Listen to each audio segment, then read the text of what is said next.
Good morning students. आज हम कक्षा 12 में कृष्ण भक्ति जो मीराबाई लिखी है उसके बारे में पढ़ेंगे। सबसे पहले हम मीराबाई का परिचय देख लेते हैं। मीराबाई का जो जन्म है वो 1498 में हुआ था और इनकी मृत्यु हुई थी 1563 में। जैसा कि हम लोगों को पता है ये कृष्ण की परम भक्त थी। मीराबाई का जन्म जोधपुर के कुकड़ी गांव में राव रत्न सिंह राठौड़ के परिवार में हुआ था। उनका विवाह मेवाड़ के महाराणा सांगा के कुंवर भोजराज से हुआ था। विवाह के कुछ साल बाद पहले पति, फिर पिता और एक युद्ध के दौरान ससुर का देहांत हो गया। पति की मृत्यु के बाद उन्होंने अधिकांशतः अपना समय एकांत में भगवान कृष्ण की शरण में, उनके सत्संग में, संतों के साथ इन्होंने ज़्यादातर वक्त बिताया। इनके लिए जो सांसारिक जीवन था उससे ये हमेशा दूर हो गई। ये एक तरीके से कृष्ण के मोह में, कृष्ण के प्रेम में ये हमेशा के लिए उसमें सम्मिलित हो गई। मीराबाई की जो मूलभूत जो कृतियाँ हैं वो माधुर भाव की भक्ति है। मतलब कि प्रेम रस जो होता है और एक जो विरह वेदना होती है। विरह मतलब कि जो एक दर्द, एक तरीके का दर्द, वो इनके सभी कृतियों में, सभी कविताओं में, सभी पदों में हमको देखने को मिलता है। अब ये जो दो पद दिए हुए हैं, पहले पद में यहाँ पे ये कृष्ण के प्रेम में, कृष्ण की याद में ये तड़प रही हैं और इन्होंने अपना जो दर्द है वो बयान किया है। यहाँ पे आप देख रहे हो तो राम का नाम लिया गया है, इसमें कृष्ण का नहीं। इनके लिए राम कृष्ण सब एक जैसे हैं। इनको राम में भी कृष्ण की छवि दिखाई देती है। तो कृष्ण के बगैर मीरा को कुछ भी अच्छा नहीं लगता। कृष्ण का दर्शन पाने को व्याकुल मीरा उनके दर्शन न होने पर दुखी है। मतलब कि ये व्याकुल हैं कृष्ण के दर्शन के लिए, उनको देखने के लिए, लेकिन उनका दर्शन न हो पाने के कारण ये बहुत ही दुखी हैं, बहुत ही व्याकुल है।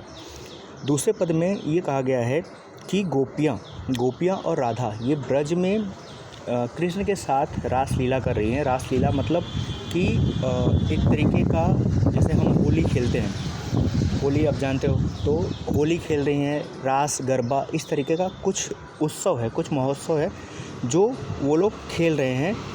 और उस अवसर पर मीरा ने बड़ा मनोहरकारी वर्णन किया है। जो वो अवसर है उस पर मीरा ने एक, मतलब कि जो उनका दृष्टांत है देखने का, जो नज़रिया है वो यहाँ पे व्यक्त किया है कि कृष्ण भगवान किस तरीके से जो ब्रज नारियाँ हैं, गोपियाँ हैं, उनके साथ किस तरीके से वो खेल रहे हैं। तो अब हम थोड़ा सा देख लेते हैं उनके पद।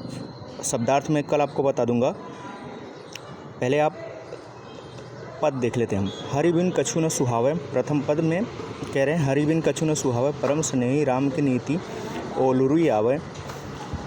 राम हमारे हम हैं राम के, हरि बिन कछु न सुहावे। रावण कह गए अजहू न आए, जीवड़ा अति उकलावे। तुम दर्शन की आस रमैया, कब हरि दरस दिलावे। चरण क्लव की लागनी लगी, नित बिन दर्शन दुख पावे। मीरा को प्रभु दर्शन दीजो, आनंद बरजू निरावे। अब इसमें जैसे मैंने बताया कि एक तरीके की विरह वेदना है, एक तरीके की तड़प है, एक तरीके का दर्द है। तो ये बोल रहे हैं कि हरि बिन कछु न सुहावे। हरि मतलब कि यहाँ पे भगवान कृष्ण के बारे में, भगवान राम के बारे में कहा गया है कि इनके बिना, भगवान के बिना इनको कुछ भी सुहाता नहीं है, कुछ भी अच्छा नहीं लगता है। और ये दर्शन की प्यासी का प्रभु इनको दर्शन देंगे। दूसरे पद में होली खेलत है गिरधारी, मुरली चंग बजत डबन्यारो। संग जुवती ब्रज नारी, चंदन केसर छिरकत मोहन अपने हाथ बिहारी। भरी भरी मुट्ठी गुलाल लाल चहु, देत सबन पर डारी।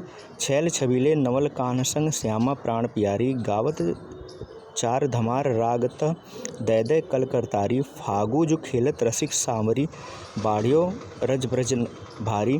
मीरा के प्रभु गिरधर नागर, मोहन लाल बिहारी।